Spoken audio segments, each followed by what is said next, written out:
विक्रम और बेताल की रहस्यमयी कहानी भाग 2। पहले भाग में राजा विक्रमादित्य ने बेताल को पकड़ने की कई कोशिशें की, लेकिन हर बार बेताल एक नई कहानी सुनाकर उन्हें उलझा देता था और सवाल पूछने के बाद विक्रम के उत्तर देते ही वापस पेड़ पर जा लटकता था। इस प्रकार विक्रम को बार बार शव को पकड़ने के लिए श्मशान में लौटना पड़ता, लेकिन विक्रम ने हार नहीं मानी और दृढ़ संकल्प के साथ बेताल को पकड़ने का प्रयास जारी रखा। डरडा। अगली कहानी। राजकुमार और 3 प्रेमिकाएं की कहानी सुनाई। एक बार एक सुंदर और साहसी राजकुमार का 3 अलग अलग लड़कियों से प्रेम हो गया। तीनों लड़कियां अपने अपने तरीके से उससे प्रेम करती थीं और उसकी भलाई के लिए प्रयासरत रहती थीं। पहली लड़की बहुत ही धनवान थी और वह राजकुमार को हर सुख सुविधा देना चाहती थी ताकि उसकी सभी इच्छाएं पूरी हो सकें। दूसरी लड़की राजकुमार के स्वास्थ्य और सुरक्षा के प्रति बहुत चिंतित थी और वह दिन रात उसकी सेवा में लगी रहती थी।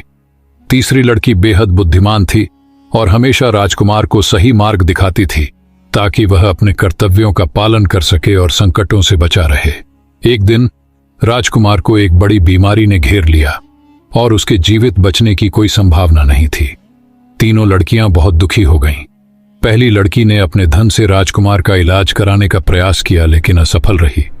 दूसरी लड़की ने रात दिन उसकी सेवा की, लेकिन राजकुमार की हालत में कोई सुधार नहीं हुआ।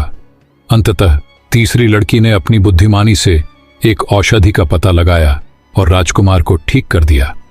बेताल ने पूछा, राजा विक्रम, बताओ, इन तीनों में से कौन राजकुमार से सबसे अधिक प्रेम करती थी? राजा विक्रम ने बिना कोई समय गंवाए उत्तर दिया, तीसरी लड़की सबसे अधिक प्रेम करती थी। धन और सेवा आवश्यक है, लेकिन सच्चा प्रेम वही है जो बुद्धिमानी और सही मार्गदर्शन के साथ किसी प्रियजन की भलाई के लिए प्रयासरत रहता है। इसलिए तीसरी लड़की का प्रेम सबसे सच्चा और गहरा था। जैसे ही विक्रम ने यह उत्तर दिया, बेताल जोर से हंसा और उसके कंधे से फिसलकर फिर से पेड़ पर जा लटका। विक्रम को एक बार फिर श्मशान में लौटकर बेताल को पकड़ना पड़ा और चुनौतियां इस प्रकार। हर बार विक्रम बेताल को पकड़ता और बेताल एक नई कहानी सुनाता।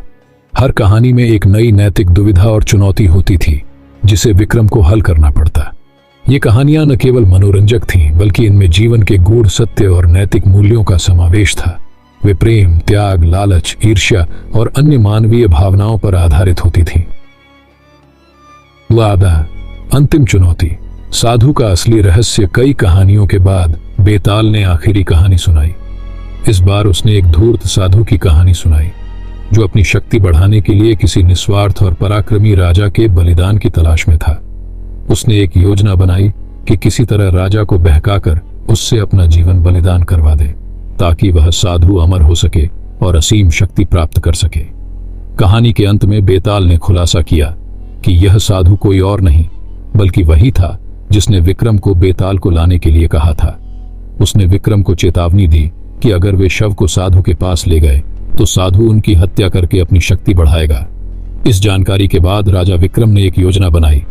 जब वे साधु के पास पहुंचे तो उन्होंने चालाकी से बेताल के शरीर को साधु के आगे रख दिया और तुरंत अपनी तलवार से साधु का सिर काट दिया। इस प्रकार विक्रम ने अपनी सूझबूझ और बहादुरी से साधु के कपट को विफल कर दिया और बेताल को मुक्त कर दिया। बेताल का आभार और आशीर्वाद। बेताल ने विक्रम की बहादुरी और निष्ठा से प्रभावित होकर उसे आशीर्वाद दिया और कहा, हे राजन, तुमने अपनी बुद्धिमानी और साहस से न केवल मेरे श्राप को समाप्त किया है बल्कि इस राज्य को भी एक बड़े संकट से बचाया है। तुम्हारा नाम सदैव वीरता और न्यायप्रियता का प्रतीक बना रहेगा। इस प्रकार विक्रम ने बेताल को मुक्त कर दिया और उज्जैन लौटकर अपनी प्रजा के साथ राज्य किया। उनकी कहानियां और बेताल के साथ उनके साहसिक कार्य इतिहास में अमर हो गए, जो आज भी लोगों को नैतिकता, न्याय और धैर्य का पाठ सिखाते हैं। सीख।